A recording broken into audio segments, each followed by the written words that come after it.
for those who actually invaded the Capitol, our France 24 Observers team have been poring over photos and videos from the event, searching for symbols to identify some of the groups that were present. Pariesa Young from the Observers Desk joins me now. Pariesa, thanks for coming in. What are some of the things you actually have seen? So we would see a lot of things in the symbols that you might actually expect in this rally. You can see red MAGA hats or Make America Great Again, Trump 2020 flags, and a lot of signs saying things like Stop the Steal or Trump won. And then on the left of this picture you can see here, you'll also see the Blue Lives Matter flag, which is in support of law enforcement, as well as a few of these yellow flags. These are the Gadsden flags, which are popular on the far right in the US, and they show a snake with the slogan, "Don't tread on me." But then we also saw a lot more blatantly racist white supremacist symbols. Here we'll have a man walking through the Capitol building holding a Confederate flag. And you also saw several nooses. There was one set up in front of the Capitol building and another one which is seen in this photo, and it was made from cables stolen from journalists in the Capitol building. Both the noose and the Confederate flag, of course, harken back to a time of open white supremacy in American history, alluding to the slave-owning South before the Civil War and the lynching of Black Americans. And then we saw other symbols which made reference to the Holocaust.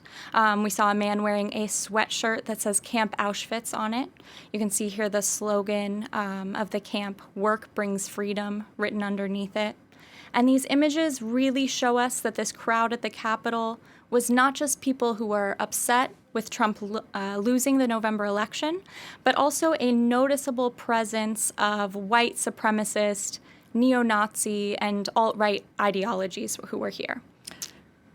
Can you tell us anything about the Viking man whose image has literally gone viral across the world?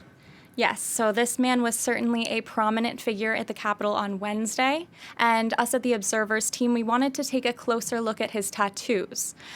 So those tattoos have caught the attention of people all over social networks. Here you can see a few of those symbols that are on his torso, and if you take a closer look, on the top is the Valknut, which is a Viking symbol. It's nowadays associated with white supremacy and neo-Nazism. Below that, you have the Tree of Life, and underneath that is Thor's hammer. So none of these symbols that are from Norse and Viking origins, they don't necessarily have racist origins, but the fact is they've been appropriated by a number of modern white nationalist groups.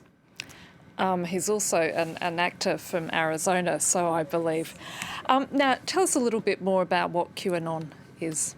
So QAnon is a popular far-right conspiracy theory. It alleges that an elite group of pedophiles and Satanists control the top levels of the U.S. government, and that Donald Trump is going to help bring them down.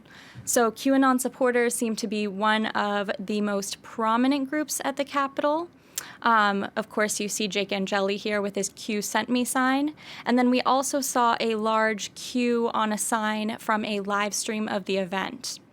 Later on, we also saw clothing and T-shirts of people. There was one T-shirt that said "Trust the Plan" above a big Q. And Trust the Plan is one of the core ideas of this group for the past 3 years. According to the plan, these corrupt higher-ups will eventually be arrested and brought down. And of course, Donald Trump will remain in the presidency. And there were plenty of other references to this conspiracy throughout the event at the Capitol, such as a sign that a woman was holding here, captured by a local broadcast television. And it partially reads, "The children cry out for," and that's in reference to QAnon's allegations of pedophilia among the top ranks of the U.S. government. And there's allegations have targeted a number of elected officials, including U.S. President-elect Joe Biden.